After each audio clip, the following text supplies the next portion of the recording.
Here's another Chris. This is Chris Wallace. And Chris Wallace, as far as I'm concerned, pretty much just ended Amy Klobuchar's campaign. So let's see what he did. This happened over the weekend on Fox, of all places. Check this out. I'm grabbing this from my buddy Johnny Graz. Shout out to Johnny Graz. A new issue has come up in the last few days I want to ask you about. Back in 2003, you were the top prosecutor for Hennepin County in Minnesota, and your office put a 16-year-old boy in prison for life for the shooting of a young girl. You've campaigned on how this shows that you were tough on crime. But just in the last few days, I want to put this up on the screen, a year-long Associated Press investigation has raised new questions about whether that young man was wrongfully convicted. They found police offered cash to potential witnesses and relied on testimony from jailhouse informants who got reduced sentences. Senator, did you know, when you were the prosecutor, did you know about any of that? And should this man's case be reopened? Well, justice must be done, Chris. And just to put it in some context, this was an 11-year-old girl named Taisha Edwards. She was doing her homework at her kitchen table, and a bullet went through the wall, and she died. And it was a tragic case. It was a big deal within the African-American community. And our focus was on bringing the people to justice and doing justice for her family. So what happened was 3 people were convicted, if I could just finish. But Senator... She's trying to deflect, okay? And you know, I want to watch the whole thing all the way through, but just so you guys notice, and I'm sure you already noticed, you don't need me to say it, but she's trying to deflect here. She's trying to focus on the emotion of the situation, the tragedy of what happened, instead of what Chris Wallace is getting at, which is you convicted a person without ample evidence. You likely wrongfully convicted a person. How much accountability do you take for this? That's what he's really getting at. She's trying to deflect by talking about the tragedy of the situation. All right. And now I mean, we know. Let me just say, we know it was a bad case. The question is whether this young man did it, and this AP investigation indicates that other people who were there said he didn't do it, and that some of the witnesses that were relied on were very questionable. You were the head prosecutor. Did you know? And if you didn't, shouldn't you have known? There actually were 2 trials in this case, Chris. One was after I had left the office. But he was convicted in the case when you were the prosecutor. I know, could I just... She's trying to deflect so many ways, because he's specifically asking, did you know this was faulty evidence? Did you know how questionable this was? Did you know? Because if you did know, why did you still do what you did and prosecute this guy? If you didn't know, well, that was at least gross negligence, don't you think? She's trying to deflect. Well, something happened after I was already gone. How sad was it? An 11-year-old girl died. She cannot answer this question. If I could just answer. My view as someone that has worked with the Innocence Project for years is that if there is new evidence, it must come forward. It must come forward, and it must be considered immediately by the court. The job of a prosecutor is to do justice, and that means to me, convict the guilty, protect the innocent. Do your job without fear of favor. But Senator, you're not answering my question. Senator, you're not answering my question. Did you know about the fact that there was this questionable evidence that the police were coming up with? I didn't know about this new evidence. No, I didn't know about this new evidence until I saw this report. I couldn't have. I haven't been. That's not what he's asking. He's not asking, did you know about this new evidence that came? He's asking if at the time, in the moment, did you not realize how questionable all of this was? And if you didn't, why did you not? Why did you fail this hard at your job? That's what he's asking. And you see, she can't answer it. She has no answer. Been in the office for 12 years. But I was wondering, when you were in the office, did you know about this questionable evidence? The reason I'm asking you is, as I'm sure you well know now, there are a number of African-American groups in Minnesota who are calling for you to suspend your campaign until this is cleared up. And according to national polls, you're below 1% in African-American support. You're not going to win the Democratic nomination if you have such little support from the minority community.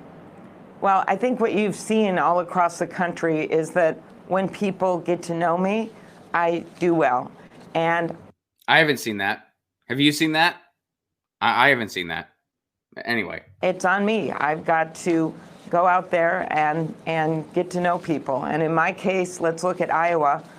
Two prominent African-American legislators have endorsed me, are out campaigning for me right this weekend. At home, I've always enjoyed and have gotten strong support within the African-American community. I've been a leader on issues with the Somali community in my home state. And it's on me to go across the country and make the case for my agenda. Shout out to Johnny Graz and his joke, which I'm going to read here. This is a good one. Chris Wallace exposes Amy Klobuchar for the racist, self-promoting sociopath that she is, knowing full well he'll be getting a stapler to the forehead at some unnamed future date. Good one, Johnny. I like that a lot, buddy. Let the record show she could not answer that question. Let the record show. And I wish Chris Wallace, which by the way, hey, I don't agree with Chris Wallace on everything, but he nailed it here. He asked her, and he kept saying, you're not answering the question. The one thing I wish he would have done, I wish he would have, before he got off the topic, which he kind of, moved on from it a little bit because he knew she wasn't going to answer the question. I wish he would have said, let the record show she could not answer my question. He said specifically, did you know when you acted on this case, when you prosecuted this child, did you know that this was a very faulty case, that the evidence was very flimsy? Did you know this? She's like, well, I didn't know about the new evidence that came out later. No, that's not what I'm asking. I'm saying when you were something happened after I left the office. I'm saying when you were there. She could not answer that question. She just couldn't. She couldn't answer it. Good night, Amy Klobuchar. Good night. It's over. I mean, if this clip continues to go, and it's already been circulating a lot, if it continues to go viral, which I hope it does, please share this clip. Amy Klobuchar, it's over for her. I mean, it's pretty much over already. But Chris Wallace just, yeah. And she could not answer. I wish he would have just said that. Let the record show she couldn't answer the question. Let the record show she could not answer that question. Man, it's like, man, you really gotta.